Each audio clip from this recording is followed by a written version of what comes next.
Hey guys, welcome back to Books to Movies. And I just recently got to see Ghostbusters Frozen Kingdom in theater and I enjoyed it very much. I also recently took in Afterlife at home and also maybe want to get caught up on the originals from the 80s. And one thing that makes me go, is the CGI, the ghosts. They don't look like unalive, the spirits of people. I suppose we could go with the Occam's razor and call those demons, but I would like to have a little more fun than that. So, we're going to play a little spirited game of what was that before it died. All right, starting with the first one and with a practice round on my all-time favorite one, the librarian. We all know she was sick and tired of noisy library goers, and all that stress made her dead and haunt the library, so she goes full freaky banshee when people hit a certain decibel. All right, next we have Slimer. What was Slimer before he died? I want to go with Mr. Creosote from Monty Python's Meaning of Life. After the storage facility is blown up and all the captured ghosts escape, it shows one just spring up out of a subway.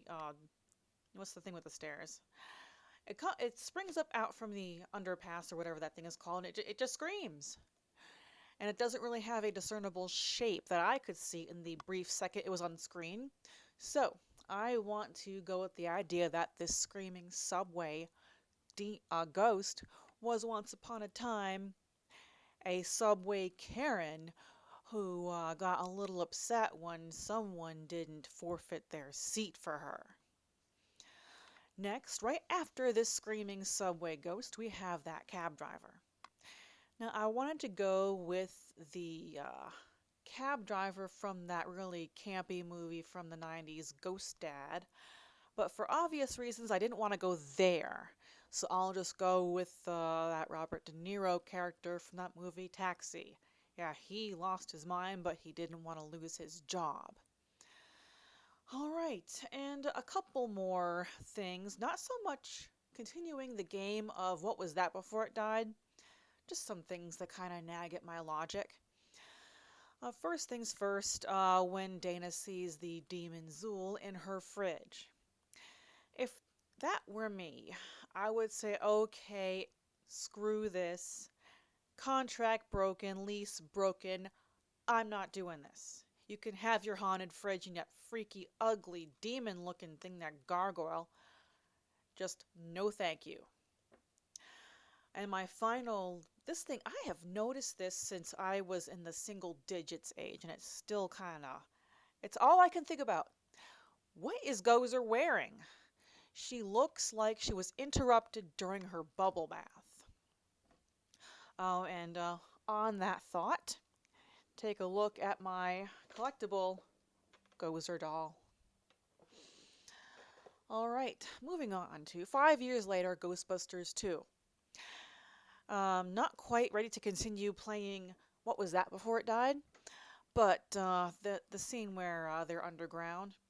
How does a haunted, ghostly train and a arrangement of heads on pikes correlate?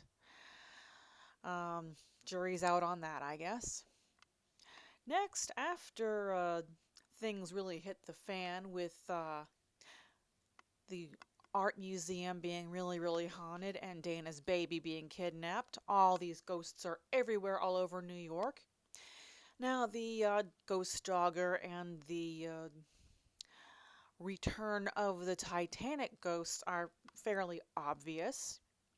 There was this one six-arm looking thing that popped out of a theater, and and since this was the late 80s, I'm gonna assume that this was a moviegoer who went to go see the Garbage Pail Kids movie and died of stupidity, and now haunts the theater looking like that. Right after that, there is this huge thing kind of crawling through this big arch. It's one of those trolls from that Netflix movie about trolls. Finally, and this is definitely a sticking point for me, when this rich swine's fur coat comes back to life. That's right, you reap what you sow, fur is murder.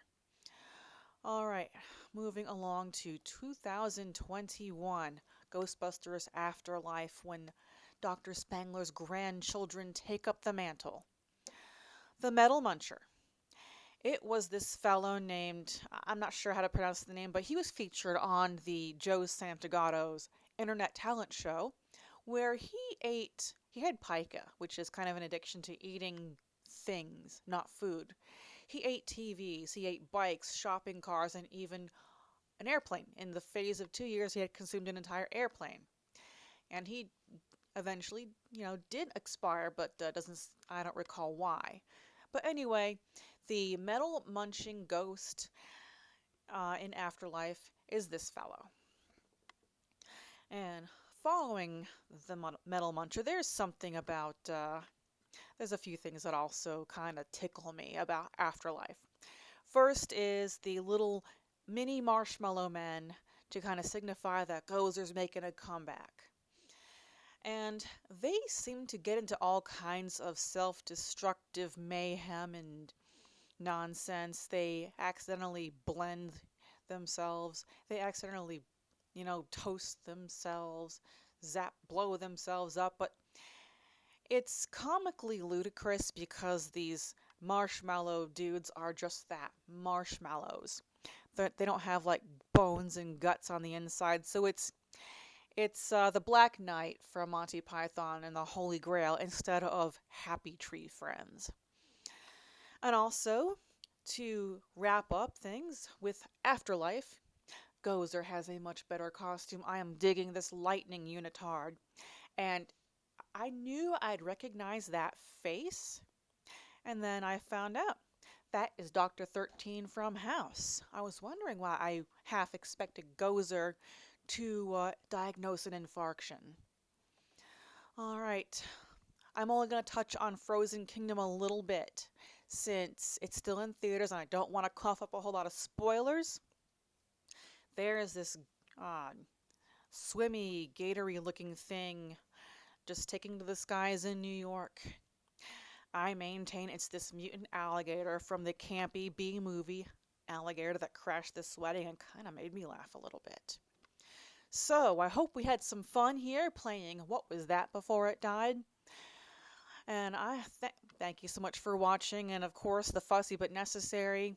Like, comment, share, subscribe if you haven't yet, and I will see you next book and movie.